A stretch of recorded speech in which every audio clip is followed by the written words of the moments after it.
Well, this weekend, we witnessed the worst of mankind, and we saw the best in humankind. The best would be the Polish people, the love and the compassion that they've showed to their neighbors.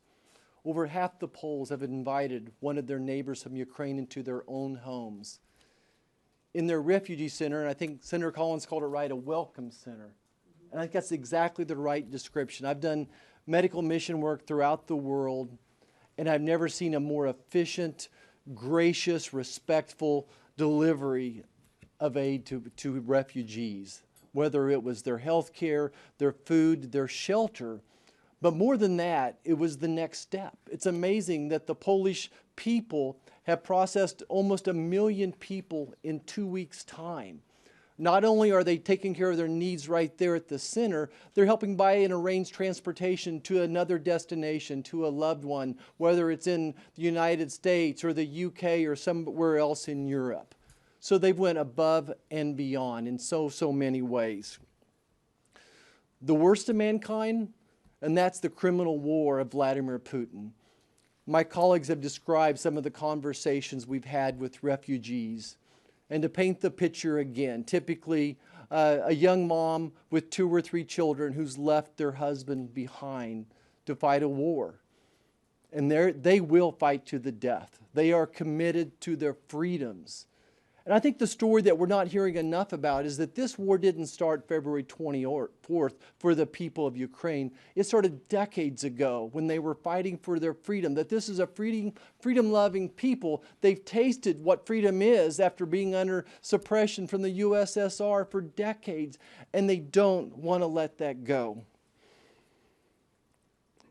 The minute we landed in Germany, we could feel a buzz of the importance of the transatlantic relationship. I can tell you it was palpable, and it wasn't just from their legislators. It was everybody we saw speaking about the importance of this transatlantic relationship and how important it is for Germany to step up. Germany does $275 billion of imports from Russia. They can put a mighty hurt on Russia if they choose to. And lastly, I would talk about our military once again, whether it was meeting soldiers from Kansas or from the Big Red One, the 1st Infantry Division out of Fort Riley, Kansas. Those soldiers have been there for years, training with people from Poland and other allied nations. Even you're training the Ukrainians as well, and I think that's one of the reasons the Ukrainians are putting up such a fierce battle right now. And I'll agree with Senator Moran. I think that the Ukrainians can win this war. I do see a path to victory, but the world has to step up. We're only doing a fraction of what we could be doing. I call on a war tribunal to be held and to hold Vladimir Putin accountable as well as his generals. I call for the world to seize his assets and use his personal assets to build back Ukraine. I call for all people of the world to stop doing business with Russia today. We need actions, not words. We need all businesses across the entire world to stop investing and paying for this horrible war. We need the United States to implement their sanctions yesterday, not June 24th. We are doing a fraction of what we could be doing. All nations from across the world need to inflict maximum economic damage on Vladimir Putin. And finally, my colleagues again have talked about the need for military aid yesterday. We don't need to debate it. We don't need to talk about the pros and the cons. Get them the damn weapons.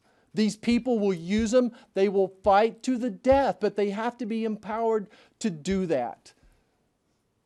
You know, much is given, much is required. This country has been given so much. We are still the leader of the free world. We need to start acting like it.